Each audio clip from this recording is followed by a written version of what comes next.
Team, welcome to introduction of A2SV Group 2. So, thank you very much for your time and being here. And today, the flow is going to be like this. First, we are going to start with the story of A2SV, Africa to Silicon Valley. And then we are going to talk about Traxim, the project that we have done together with our teammates in Group 1. And then we will listen some impact stories. So Mikhail and Biruk, they are going to share what kind of experience they had as part of Africa to Silicon Valley. And finally, we are going to have Q&A to get to know each other. So first, let me introduce myself. I'm Emre, and I graduated from Bilkent University. It is in Ankara, Turkey, in 2010. So it's been a while, 10 years. And I also got master's degree from the same university in 2012. And at the same time, I'm an ex-competitive programmer. When I was at high school, I competed at national and international level competitions and represented my country in international Olympiads in informatics. So that's how I get into this data structures, algorithms, problem-solving journey. And after getting my master's degree, I wasn't really satisfied with what I've seen in the academy world.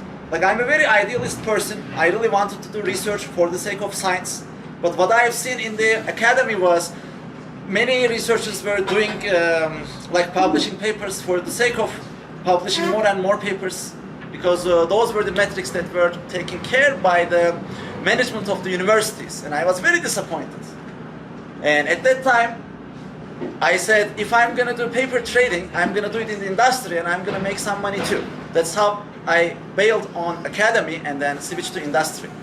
And then I worked at Palantir and Google as a software engineer for 4 years. 2 years at Palantir, 1 year in London, 1 year in Silicon Valley, and 2 years at Google in Mountain View, Silicon Valley. And after that, I switched to Liftoff. Relatively speaking, it's a smaller company.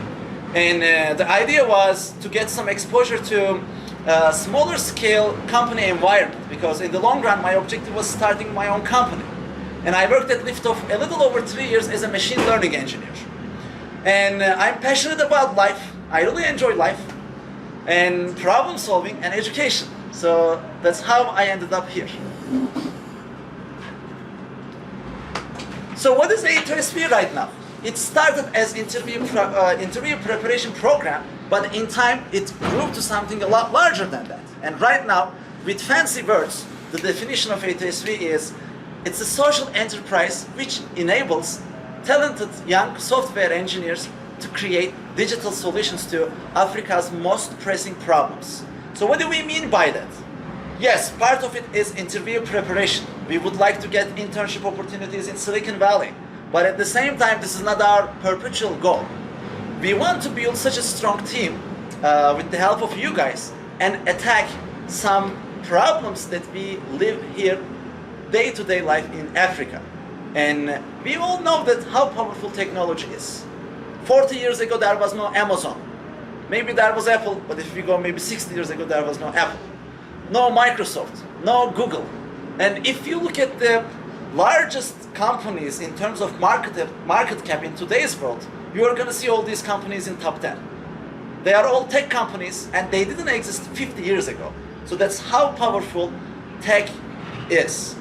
And that's why if we can become a really strong technical team, we can do a lot to solve day-to-day problems in life in Africa.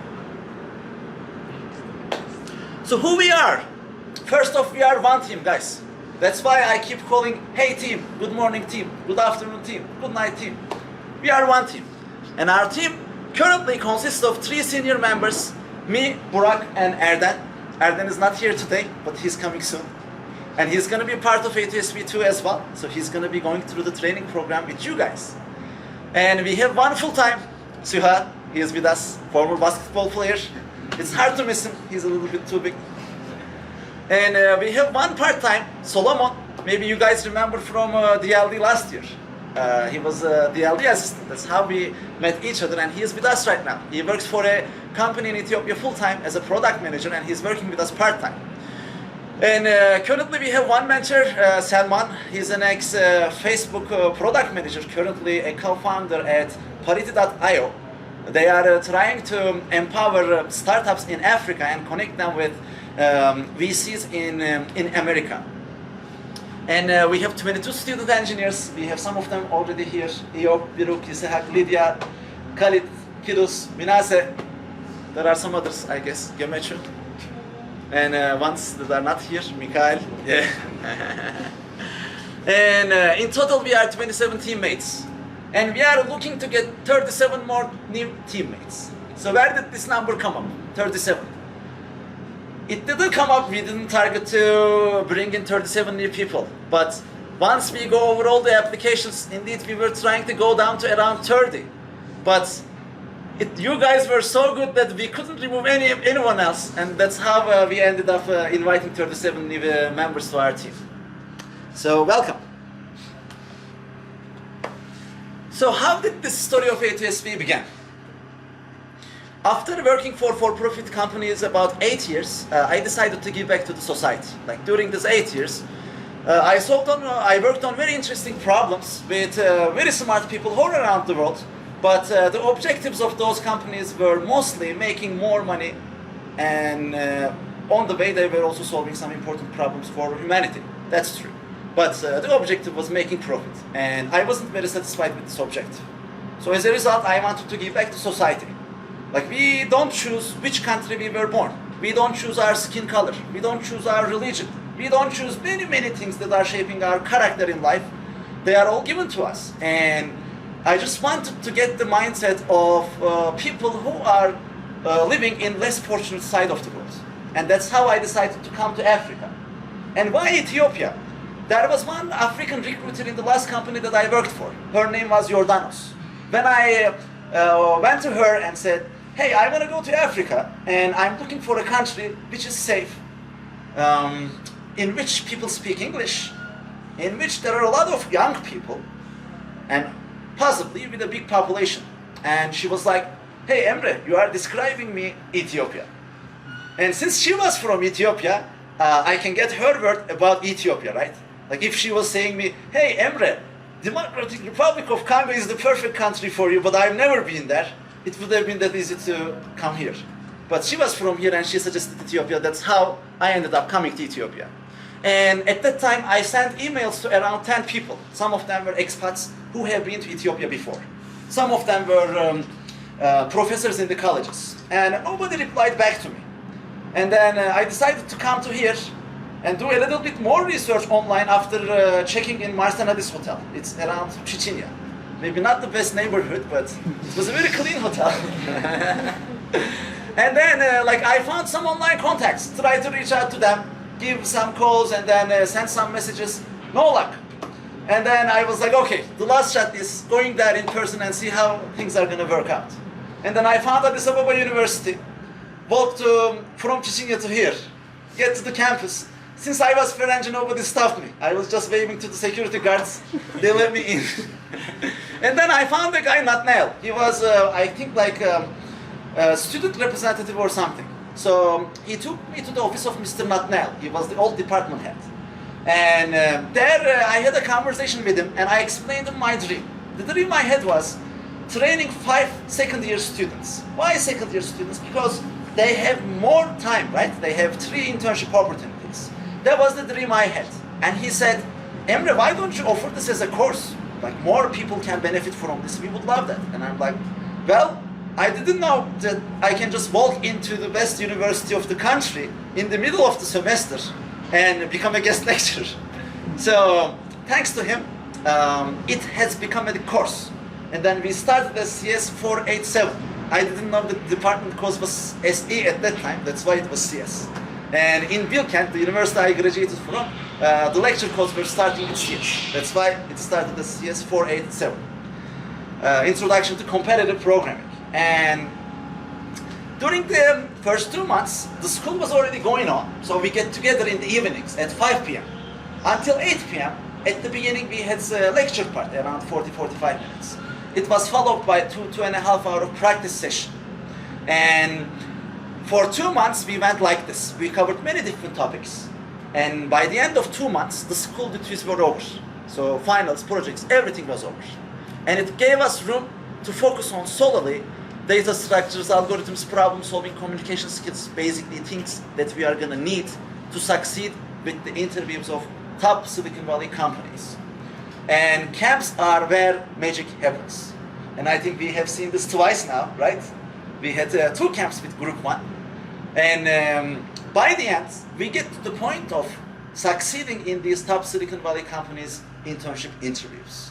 So in take 1, I think we had 22 students who had a chance to have interviews with Google, and 6 of them passed. Some of them are here. And they are not any different than you guys. We are all coming from, a huge selection until reaching to this point. Like, we all have this potential. If you didn't have this potential, you wouldn't be allowed to be a student in software engineering department in Addis Ababa University. And this wasn't the only criteria to be here. So you guys also performed well in your classes. You did some extracurriculum activities, and as a result, your profile looked a lot better than some other peers. And most importantly, you guys all wanted to do something for humanity. I would say this is the most important property we have as a team. So it's not like we want to make profit, we want to buy houses, we want to buy cars, we want to have comfortable lives. This is gonna come as a side effect because of the potential of tech. Yes, but this is not the motivation we have. The motivation we have is building solutions for the benefit of humanity. So we don't want to forget people who are living in less fortunate areas. You guys know this way better than I do, so that's why I feel very lucky to be part of such a great group of people.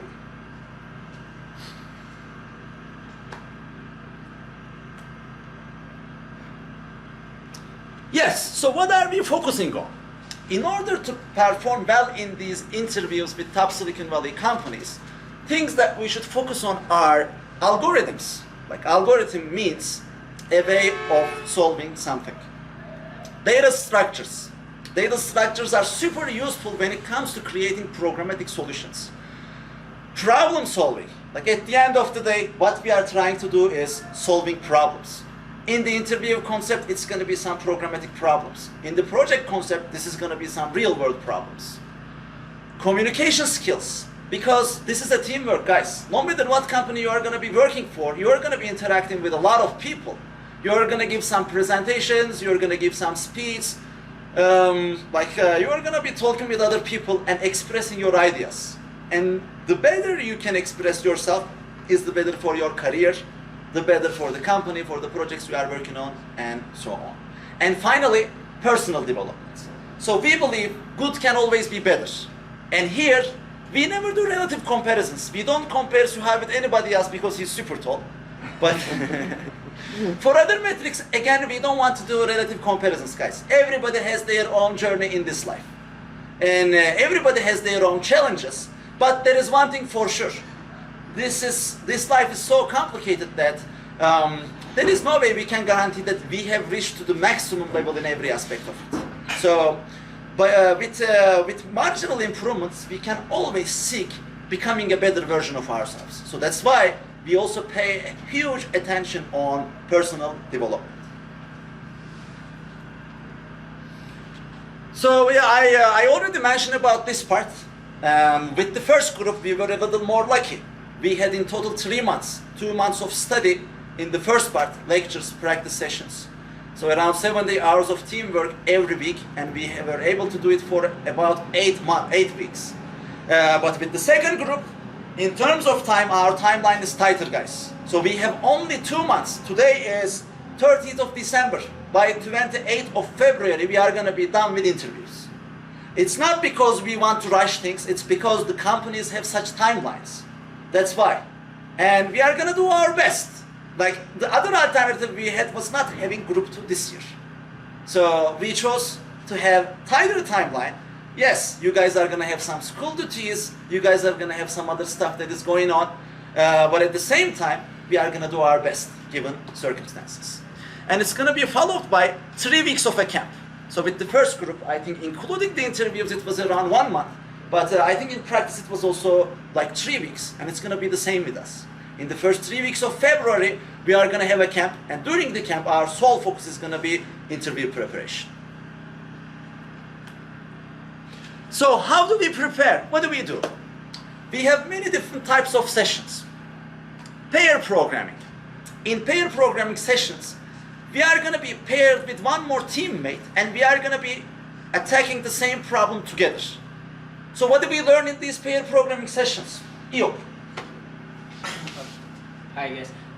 Okay, in pair programming what we do is we get paired with one of our teammates and we try to solve problem together. So the good thing about pair programming is you can see how the other guy is solving a problem and you can learn from his good deeds, and you can tell him if he's doing something wrong, or if he can make his code better, you can tell him and he can fix it. He will do the same thing for you. That's what we do in pair programming. Thank you. And we have Q&As. So in Q&As, we invite Silicon Valley professionals. It doesn't have to be Silicon Valley professionals, like tech experts from all around the world. And as you guys have already received the invitation, tomorrow we are going to have a Q&A with senior software engineer from Google London, Jing Tang. He is also part of hiring committee for interns. So he is a very good guy to ask about what kind of criteria they use, what kind of skills they are looking for in potential intern hires. And these are just examples. We have Q&As with many different people. So I think the previous Q&A was with Noam, and he's a very interesting guy. Currently, he is working as a tourism advisor for many different countries at the level of Ministry of Tourism. And I think he scaled tourism of Peru around 30x in the course of 10 years. So very interesting person. We learn a lot from his stories. And moving forward, we will continue inviting such inspirational people, and we will try to learn from their experiences. We have Moonwalks. Biruk, what do we do in Moonwalks? Okay. Hi everyone. So in Moonwalks, the idea is we pair up with one other person and we just take a walk for maybe outside the campus or inside the campus. We just get to know each other, to get to talk to one another, and it helps us connect more with each fellow team member. So by the end of it, we feel closer to the other person. So that's Moonwalk. And it actually works. Oh yeah, and it works according to Zucker. Thank you. And we have contests. So Lydia, what are contests? So contests are we usually do it online, where there are around 4 questions and you're given a certain time to finish them. So during these contests, it really helps us understand how well we can perform in tight situations and how quickly we can come up with good and efficient solutions. It really helps us with our quick problem-solving skills, and they're really important. Communication skills improvement. And one of our presenters is Isaac. So Isaac, I think you're in a good position. Communication skills improvement sessions are for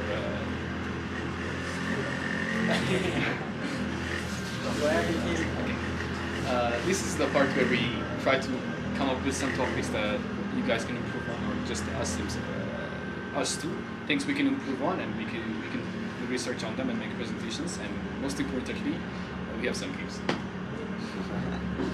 Thank you very much. Stand-ups, Burak. Yes, stand-ups are... hello guys, by the way, sorry. My name is Burak, as you have heard. Stand-ups are what we start the day with. We share the updates of the previous night, and we also share what we're gonna do during the day. Yeah, basically it's just the spark of the day. Thank you. And we have one-on-ones. One-on-ones, Suha. Alright, hello everybody. In the one-on-one sessions, we talk with Emre. Actually, Emre talk with each of us every day, let's say. So, we can talk anything about it. We can talk with your personal problems, family problems, or personal improvements, life, anything you can think of. So, during these sessions, they take almost 40 minutes or 1 hour, and yeah, that's basically it. Thank you very much, Suha. And team, as we are in a tighter time window, we are making some changes to our methodology as well. So you're not gonna have one-on-ones with only me. You're gonna also have one-on-ones with your mentors as well. And we have one-on-threes. So this is something new. We never had one-on-threes before. And the idea is to use the time more efficiently. And what we are gonna do is we are gonna get together, me, your mentor, and on average, each mentor has 2 mentees. And as a result, we are going to get together 4 people. We will evaluate our performance. We are going to discuss about our life track. We are going to discuss about our interview track. Or if any other topic that you want to talk about, it will be a great venue for that. And let's continue with mock interviews. Khalid. Hi everyone. Okay, mock interviews are basically like sort of the fake of the interviews. We have an actual seasoned interviewer, which is Emre, can interview yourself. And what you're supposed to do is you get asked questions, and it's like going to be almost a copy of the actual interview you served in the actual interviews. And yeah, that's it. You get asked questions, and for a span of like 45 minutes, you get to solve the problem and explain your process to it. And yeah, that's it. Thank you very much, Khalid. And indeed, like we have 2 types of mock interviews. Mock interview live session is the one that Khalid was saying. It is with me and like one of you guys. And these mock interview live sessions gives the rest of the class to see how things are looking from both perspectives. Like you will basically be monitoring how the interviewer is doing, at the same time how the interviewee is responding to things. So you will also see the notes that are taken by the interviewer, like what kind of things that they take care of, how do they take their notes, and so on. And in the real mock interviews, you are having an interview with one seasoned Silicon Valley engineer, and that person is conducting you the full internship interview as they would do for their company. And we have lectures. I think this one is very self-informative because we need to learn these topics, right? And this time we have a lot more resources. Last year I was the only lecturer, but this time our group 1 members are going to be also lecturers. So this is going to be more of like crowd learning for us. And we have learning how to approach sessions. Kiddos. Okay, so learning how to approach sessions are a relatively harder question is going to be picked, and Emre sitting at the front obviously will guide us into how we should approach in solving a question. So what should be our first thought in seeing a question, and what are the best practices when writing thoughts for solving these algorithms. So yeah, that's him guiding us through solving questions. And it was me last year, and this year more group 1 members are going to be in the same seat. Thank you, kiddos. And we have popular interview question sessions. Gemechu. Hi guys, so I think the popular interpretation is the best, for me, like it's the best session. So because most of the time these popular interpretations mostly appear on the interview. So our group like Antenna and like other team members will come up here and they pick a good interview question and they will present it and we will solve it. And actually it's a very, very good session. So yeah, we will enjoy it very much. Thank you very much. And problem analysis sessions, Minase. Oh, we forgot about them. Guys, sorry, we forgot about the remote people. Thanks for the reminder.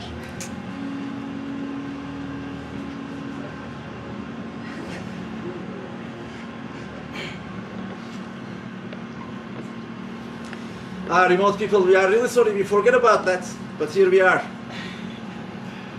Let me share my screen. Okay, but don't worry, we have been recording the whole session, so you can check out the beginning part later on. Sorry.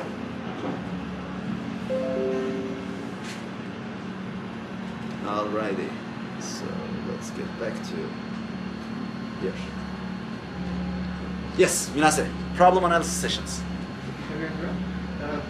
Problem analysis sessions are sessions that one of us will be given a question to present, and the presenter will go to the board and show different approaches of solving that particular problem, and we will ask different questions, and we will try to get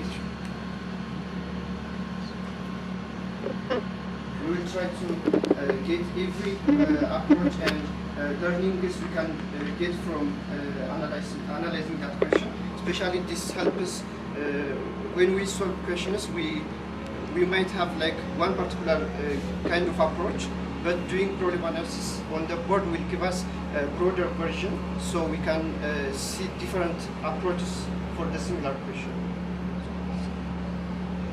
Thank you very much. And Tim, lastly, we have practice here, right? Practice, practice, practice. Practice doesn't make perfect by itself, but perfect practice makes perfect. So if we really use the right methodology and practice a lot, then we can achieve amazing results. That's what we have seen in group 1. So the total preparation time we had, it was 3 months, guys. And 2 months of it was on top of the school. You can see many boot camps that are claiming like, you know, oh, you're gonna find a 6-figure job, you are gonna do this, you're gonna do that. And they are gonna ask you to attend there for 6 months, full time. And in the end, many people are not gonna get good results. But if we get together, and if we are really serious about this, if we really show the dedication, we have examples already. Like it was a dream when we first started last year, but now it's reality. Like some of us already get accepted and they are at the project matching phase with Google. I think right now we have 7 people there, and 2 people are waiting in the hiring community, and many more about to get interviews in January. So this is not just a dream. After we chase it, we know that it's reachable. But in order to get there, we need to do a lot of practice, guys. Like let's say everything else that we have talked up to this point so far, it's the 20% of it. Can we do this without that 20%? No. But the 80% of it is practice. So at the end of the day, you guys are going to be the decisive factor whether you're going to succeed at the end of this journey or not. So let's not forget about that. So is it just about preparation and stuff? No. We also like to have fun together. And up to this point, we went for hikes. We had, I think, a total hike, right? And we are looking to get our second one. And we do some cultural events. We do some trips. We have done some museum visits. We also have gaming hours. We compete with each other. We love to play football, basketball, and some other activities, as you suggest, in the future. We are open. And what is going to happen by the end? So we are trying to increase number of companies that we are going to interview with, but so far we have active partnership with Google, Palantir, and Coinbase. But hopefully early next year, we want to increase number of companies that we have partnership with. This year, as you guys know, because of COVID situation, it's not easy. Many companies are, oh, we are very interested in working with your students, but the conditions are very different for this year. So they are not looking for candidates outside of United States, but we will do our best to increase number of companies we are going to have interviews with. And with Google, unfortunately, we didn't get confirmation rate, but as you guys all know, there is a very positive sentiment in the last email we received, and in the last call I had with Mariam, our point of contact at Google. And early next year, we will get in touch again. And hopefully, we are going to be able to set the interviews for the end of February. And with other companies, again, we will explain our situation. Because without preparation, there is no point in getting the interviews. Like if we are not going to pass the interviews, what's the point of taking them, right? But after proper preparation, then we will be in the position of succeeding in those. That's why we want to increase number of companies that we can have interviews with as soon as possible, early next year. So the results we have achieved last year, 6 out of 22 people passed Google internship interviews. So this means 27%, roughly speaking. And Google's general acceptance rate is 0.2%, guys. And once you compare these two numbers, you see that our success rate is 135 times higher than an average person. And this is not because we have a magic stick or something. This is because you guys already have the potential. Like we are talking to smartest people in your generation. We don't claim that you guys are the only smartest people. Yes, there are other smart people outside of this class too. But you guys are some of them. And once you get connected with the right methodology and you show the dedication, these are the results we get. So this is our baseline, guys. We need to improve further on this. If we achieve 27% with group 2, we are not going to be successful. Because it means we couldn't make any progress. We consistently update and improve our methodology. So we are hoping to achieve higher number with second group. Thanks to group 1, this is our baseline. I think at this point you guys are thinking, oh, I wish they were a little less successful. But no, it's better to have a high bar, right? But this is where we need to exceed. And what happened after? So we had the interview preparation. And one of the Q&As we had by the end was with CTO from Liftoff, my manager from the last company. And one of the questions we asked to him was, what would you suggest for future entrepreneurs in co-founder selection? And he said, well, starting a company is like having a marriage. You're gonna have some good days, you're gonna have some bad days. And even tiny frictions can escalate a lot. So I highly recommend starting a company with people that you have some working experience with. And after that, the next day, actually on that night or the next night, I don't remember, I was thinking about that. Hey, we have been working together for about 3 months. And we didn't even have any tiny friction. You know, it was such a great group of people that I was working with. And I thought and said, hey, I want to start a company, because that was the idea. After I go back to Silicon Valley, I was going to start a company with friends. I was like, why not doing it with my teammates here? And when I expressed this opinion to my teammates and asked, who want to be in such a journey? Everybody raised hands. So I want to say something here. Yes. So as you said, it's starting company is like a marriage, and then he proposed, and it was magical, guys. So he get down on one knee and like anyway, so it was magical. Yes, so that's how we decided to start the company. So at that time we didn't decide on the name. Escalate came in after, but the idea of Escalate started at that time. So we didn't let the team go, and here we are. So what is our mission? Our mission is building a digital bridge between Africa and the developed world. And how are we going to do this? We want to do this by closing the gap between academy and industry by solving real-world problems. So it's not just about interview preparation, right? We want to solve real-world problems as well. And the way we are doing it right now is we target such problems, and then in our teams, we are also guided by some Silicon Valley experts. Like up to this point, I was here, Erden was here. Previously, Mike helped us. He was head of product at Square. And now we have Salman on the product side. And moving forward, Jink, he is one of the persons who is interested in becoming one of our mentors. There is Amanda, product manager from Google. And soon after, we are going to have a lot more candidates, professional Silicon Valley tech workers, who are going to be guiding us in this journey to solve real-world problems in Africa. And the first project we worked on, it was Trax. So by March 7th, I left Ethiopia, and COVID didn't pick up at that time that much. I was hoping to come back here by April 7th. I didn't even close my apartment, so my stuff was here. That's how I left. I was going to come back in 1 month. But you guys know how things escalated after that. And I was planning to come back in April, but I was able to come back in September. So in the meantime, we decided to work on a different problem normally. But since COVID-19 came, we were like, hey, we say we put humanity first, and there is such a big challenge for humanity. What can we do about that? And at that time, it was clear that testing was not going to scale in Africa. Even developed countries are struggling scaling their testing capacity. And we decided to build a symptom tracker. So that's how TrackSim started. So we created 4 teams. Mobile team, Core Eng team. Core Eng team is working on the backend. Web team, working on the web interface. And content research and awareness team. And by the end, based on the feedback we have received from Ethiopia Public Health Institute, we decided to build more components. And right now we have 3 systems. One system for public users, like any of us.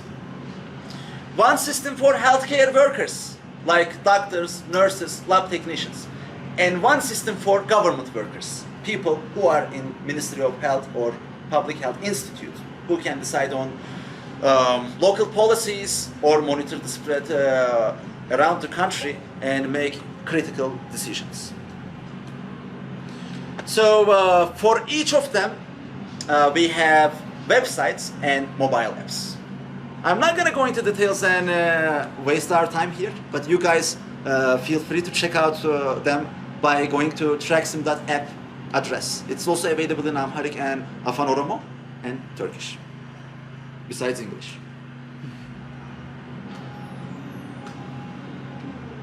And how is the future looking for us? In the next 2 years, we want to train 125 software engineering students in Ethiopia. We started with 23, and right now we have 37 more, so we are roughly speaking around 60. And in the next year and the year after, we are trying to increase this number to 125. Again, it doesn't have to be that, but this is just the goal. It can be a little above, a little below, but that's the goal. Internships. We want to facilitate internships for all of our students. This is our goal. We don't want to leave anybody behind. Like, this doesn't mean that everybody is going to have internship at Google, but there is not just Google, right? There is Amazon, there is Facebook, there is Tesla, there is Square, there is Twitter, and many, many other top tech companies. And we would love to open the doors with those, and hopefully our objective is to have placement for all of our students. Projects. Yes, one part of it is interview preparation, and the other part of it is solving real-world problems. And we are going to do this by launching 4 social projects in Africa, like Traxim. Gaining partners. So currently we have Coinbase, Google, and Palantir, and we would love to increase number of partners we have. So we will seek partnership with other top Silicon Valley companies as well, and we are aiming to hit 15 by the end of 2022. And finally, next year, not this year or not 2021, but in 2022, we want to expand our training program to other African countries too. And the reason we want to do this is because, like, Ethiopia is one of the African countries, but this is not the only place where there are a lot of problems, right? And in other countries, the team that we have built, the energy that we create can be helpful. So that's why we want to not do things only in Ethiopia, but in the future expand to other African countries as well. So now we are going to listen to some impact stories, and the first one is coming from Mikhail. Mikhail.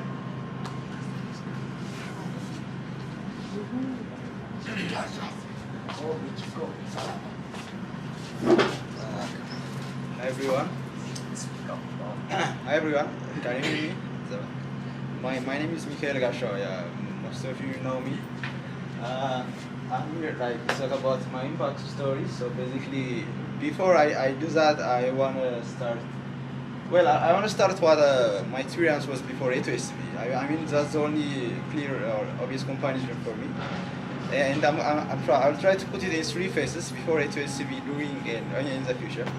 So without wasting any time, I'm gonna start. So if I exceed my time, just tell me. So before like A2SV, yeah, like, all right, I'm gonna say it anyways. So before A2SV, I was not really like good at this kind of things, like in software engineering, because like I was not really satisfied with what our academic or universities were teaching us. It was not enough. They'll give you something really like little and expect much more from you, and you couldn't really like match their expectations. So they give you something bad or something like bar mark, something like that. Like I think most of you experiences that. So basically, what I did was I really give up on my dreams of becoming software engineer or coding, or even learning some kind of programming language in general.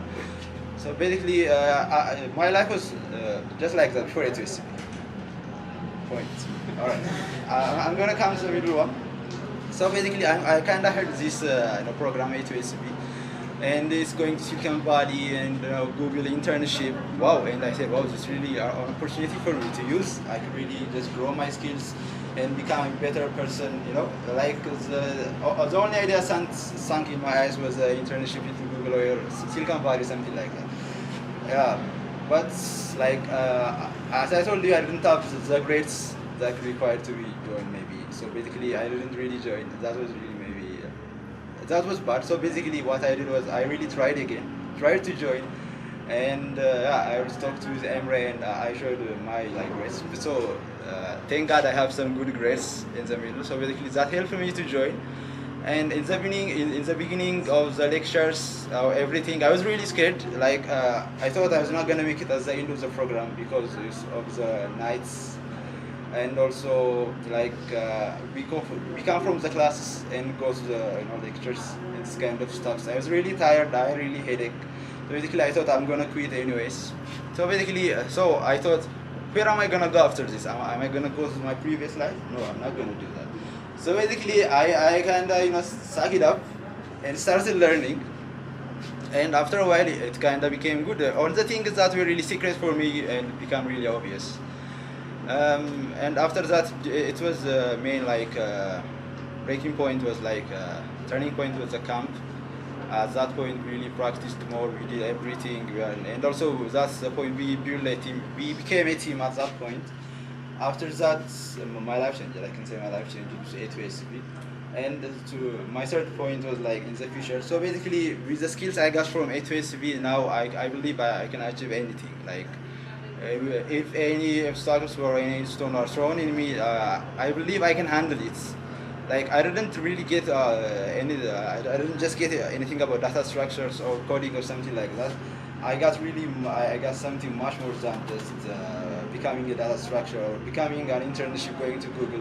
And Silicon Valley became an idea for me. Even so some people are not really contracting with this idea. Silicon Valley became an idea for me.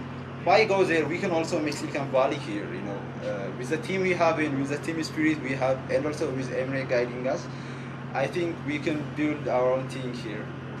So basically, if you ask me what the impact story is for me, if I have to use one sentence, I would say it's a turning point for me.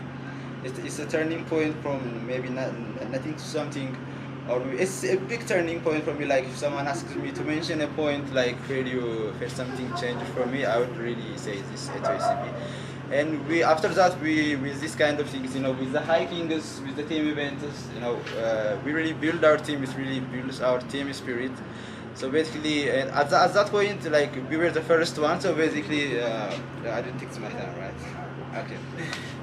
Like we were the first one. So basically, as the first, there were some distractions and other obstacles. But now, like we are just more than one people. I mean, Emre got help now. So all I can say is like it's okay. Like if you are feeling uncomfortable with this kind of things, I'm just trying to tell you I'm at the other side, or from like if you feel uncomfortable and if you don't believe you can't make it there, I made it there.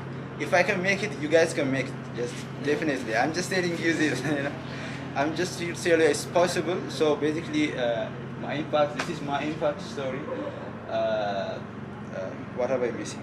I think that's it. Thanks for listening.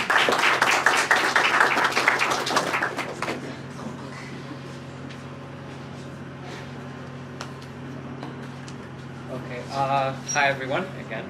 I'm Brooke, so most of you won't know me. I'm a second year software engineering student here at Skilo, and personally, when I first heard about this program in terms of it's a data structure and algorithms course, I liked that, so I joined. I didn't expect much. I didn't expect internship opportunities and interviews, but as the class went on, I think there were some things that stood out from other classes, other courses. First thing that really stood out for me was we really want, like Emre in this case, and now all of us, we really want you guys to understand what's going on. I remember, I think I made this very dumb bug somewhere in my code for one question, and Emre was sitting right next to me for hours, like way past the allotted time, and we were just debugging my dumb code, and we were trying to find where the problem was, and that's okay. And we went through that, and if there was anything I didn't understand, I'd raise my hand up first, and I'd ask, and they'd actually, even if it was a dumb question, they'd go back all the way and would go through it again. So that really helped set the tone for me. And second of all, kind of builds on top of it, but it's all of the things you saw, like all of the events, the things we do. There are a lot of programs that we have. Each and every one of them, like we talked about it, we decided it was good, or maybe some of them were bad, so we threw them away. And I think that was very different from the other courses I was taking. I remember during the same time, Fusum gave us a web assignment, and I went back and I texted him. I texted on Google Classroom saying, "This is not a good project. This is not a good assignment because of this reason." Then I realized, wait, it's not this class. So I went, I ran. As soon as he replied, I saw his reply. It was a bit strongly worded, so I ran back and I apologized. And if it was here, that would just pass, you know. It was logical, so this is how we should want it. This is bad. So shouldn't we do this and stuff? And it passes and it works. So I like that atmosphere that in the end we try to learn our best. And it said like 27% of us passed, but I'd say this confidently about everyone. So when like interview questions that were asked, even the hardest questions, I'd be confident that every one of us would be able to do it. Like every one of the group 1 people. It might take us a few hours, so we're not just perfect, not yet, by a long mile. But each of us have the potential, and each of us have like the basic knowledge to start working. And for me personally, the interviews went well the first time, so I got moved over to the project search. So I didn't expect that. It was second year, I didn't see that coming, but it was great, I had fun. And also the project, since I was second year, when it comes to Traxxam, I was working on the back end. I had no idea about the entire tech stack we were using. Node.js, MongoDB, Mongoose, Google Cloud, nothing, absolutely. And I worked with great team members like Khalid, Lydia, and they brought me up to speed, and I was contributing around the end. And in that case, when in data structures and algorithms, and also in other sites, like other tech stacks and languages, it was a really great experience for me personally, and that's all for me. Thank you.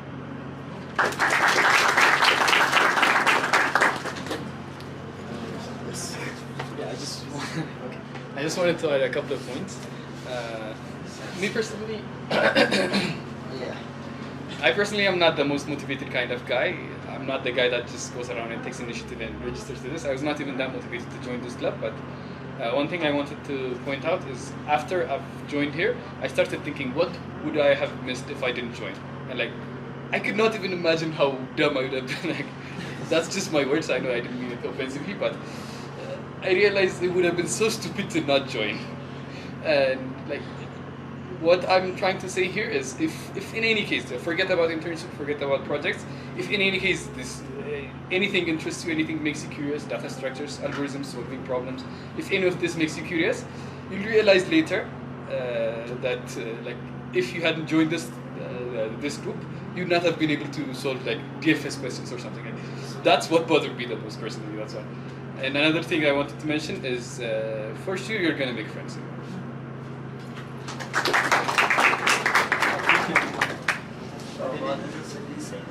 Thank you very much, guys. And before we continue with questions, so in the questions part, what we are going to do is we are going to get to know you. So each one of you are going to answer these questions, and that's how we are going to get to know each other. And we will answer these questions too, not just me, also our Group 1 members as well. But before that, let's take a break. This has been already a long session. And let's get together in 10 minutes and continue with the questions part. Thank you.